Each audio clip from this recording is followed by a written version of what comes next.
Today we're making probably my favorite cookie recipe that I've made in a while, so here's how I made it. So compared to my OG recipe, I adjusted the brown sugar and added a little bit more because I wanted the center of the cookies to be a little bit more chewy. So here I'm just adding our sugars and butter together, and we're going to mix it for about 2 minutes until well combined. I also added an extra stick of butter to this recipe because I wanted the cookies to spread out a little bit more than my last recipe. But now that our butter and sugars are combined, we're going to add 2 eggs, 1 at a time, as well as vanilla extract and 2 tablespoons of milk. Mix until well combined, but make sure not to overmix your batter, and then we're going to add in all of our dry ingredients. I also added cinnamon into this recipe, but if you don't like cinnamon, don't add it. I just think cinnamon complements chocolate chip cookies extremely well. Now we're going to add in 4 ounces of semi-sweet chocolate and 4 ounces of milk chocolate. If you don't like milk chocolate, use dark chocolate. And then I use a standard cookie scoop to scoop out the cookies. I also added extra chunks of chocolate on top of the cookie dough before I baked them, and then fresh out of the oven added some flaky salt. And also an important tip, only bake 1 cookie the first time around, because once your cookie sheet is warm from the oven, the second batch usually comes out slightly different anyway, so that's usually how I avoid it, and you're done.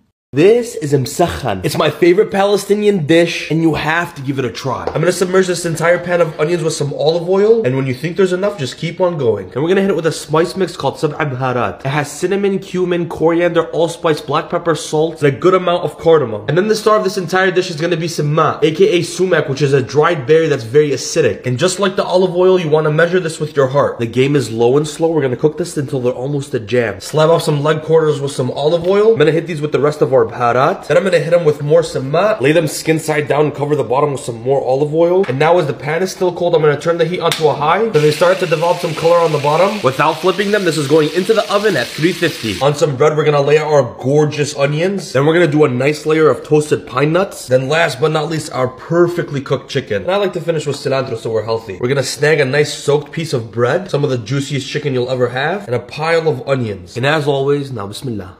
In English, this word translates to heat up. Here's how to make the best roast potatoes. Peel your potatoes, cut them into quarters. Rinse the potatoes under cold water. You want to rinse them off until you don't see this murky water. Add some crushed garlic, a sprig of rosemary, add some salt. Set your oven to 180 degrees, 350 Fahrenheit. Get 5 tablespoons of goose fat into a roasting tin. Place it into the oven until we're ready to use it. Boil your potatoes until they're soft, they're ready. Get rid of the rosemary sprig, drain the potatoes in a colander. Pour them onto a large plate. Let them dry out. So after about 5 minutes, they should look like this. Pour the potatoes in. Coat the potatoes in this goose fat. Try and coat every single potato. We're gonna be pulling them out every 30 minutes. While they're in the oven, we're gonna make a rosemary salt. This part is gonna make your roast potatoes next level. Start with a tablespoon of rosemary and a tablespoon of salt. Grind it down. When the salt looks something like that, put the zest of half a lemon in there. And then just mix this up. After 30 minutes, pull them out, coat them in the oil, and give them a turn back into the oven. After an hour and 30 minutes, they're done. Drain the potatoes and add them to a bowl. Add some rosemary salt. Give them a toss. 1 pot lemon chicken and garlic rice. This really is so delicious and so easy. Freshly minced garlic, oregano, sweet paprika, salt, pepper, the zest and juice of 1 lemon and some olive oil is the marinade for our chicken. Cook that in a nice heavy based pan for 5 to 8 minutes and then go ahead and set it aside. I'm adding some stock to the pan just to loosen up all of those crispy bits, and then I'm going in with our onion, garlic, raw rice. Stock goes into that as well, our spinach leaves. The chicken goes back in and that will cook for 20 minutes until perfect. I am topping it with creamy feta. You've got to try this one.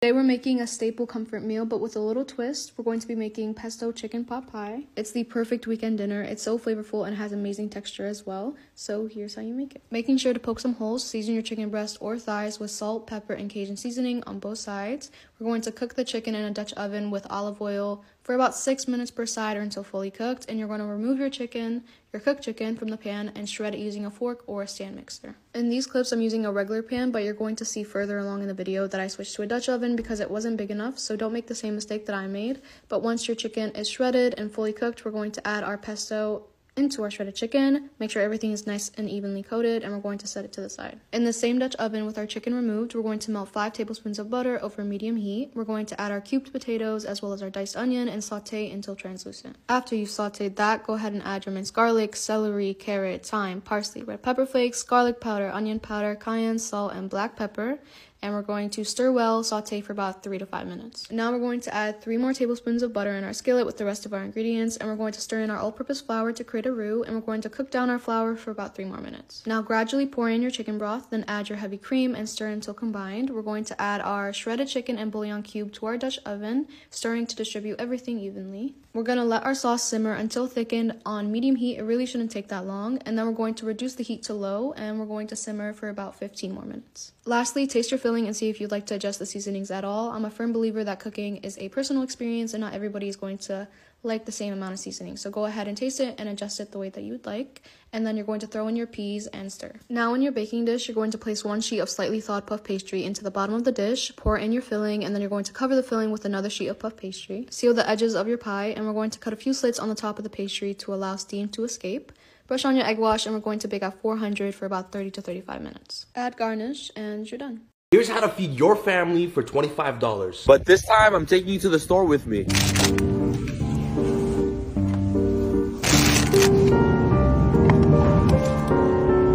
I'm not even gonna open up my fridge or pantry. Start by slicing your breasts into strips. Add 1 baby spoon of your yogurt, a drop of oil, a squeeze of lemon, and finally a sprinkle of Lowry's. At this time, grab a grater and let it fight with your cucumber. Squeeze in a little bit more lemon. Put the rest of your yogurt into the bowl. Give it a dash of seasoning salt and mix. Allow your french fries to meet in air fryer basket, and then we air fry these for like 10 minutes on the max setting. Toss your chicken onto a heated sheet tray, and then we put this in the oven on a high broil. The chicken should take you about 15 minutes, flipping midway through. Grab your pita and scoop on some tzatziki, a couple slices of tomato, a handful of your chicken, finish with a pile of fries. And as always, now bismillah. The average fast food meal is around $8. This will feed 4 and I have plenty of leftovers. I'm not shaming you for eating fast food. I do it all the time. I just want the kitchen to be a less intimidating place. Today we're making mozzarella stuffed rosemary pull-apart bread, and I love sharing recipes like this one because they serve as the perfect side dish for honestly any occasion. So here's how I made it. We're going to begin by mixing together our sponge, so go ahead and mix together your yeast, flour, sugar, and water, and we're going to let it rest for 10 minutes, and then after 10 minutes we're going to add in the rest of our ingredients. Mix everything together until a rough dough forms, and we're going to lightly oil our hands and knead our dough for about 8 to 10 minutes until it's nice and smooth, and then we're going to separate our dough into 12 dough balls, each weighing around 58 grams. Stuff each dough ball with some freshly grated mozzarella, and make sure to pinch them close tightly because we don't want the cheese to ooze out when we bake them. We're going to let them rest for 10 minutes before we bake them at 365 for about 25 to 30 minutes. Make sure to brush them with an egg wash before you pop them in the oven, and then freshly out of the oven, go ahead and brush them with your garlic butter mixture, and you're done. Let's make 15-minute red curry noodle soup. Oh, I gotta be so good. Start by cooking your chicken until it's sealed. Add the red curry paste, coconut milk, water, and stock. Add your frozen vegetables in your ramen noodles. Dinner is done. I'm back. Fit check. Green jumper, smart trousers that are too big for me, and them bad boys. Let him cook. 5 ingredients. 6 ingredients. Open wide. I have leftover brisket. I'm thinking fried rice, brisket, egg. If you don't like it, hand me into the TikTok, please. We're gonna warm the brisket. Bit of oil in the pan in the meantime. We're gonna serve it in this bowl. Looks like me. Rice going in. Oh, it could be good. Also, if anyone's thinking, why is he not using a wok? I don't have one. I want some spring onion in now. Pinch of salt. Here we go. We're actually gonna do one more ingredient. Chili on top as well. Egg going on top. Spring onion, chili, and some sesame seed. Will it be good?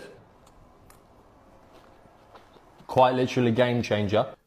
You just finish it off with a bit of 5 spice. It's not the best thing I've ever made, but it's pretty good.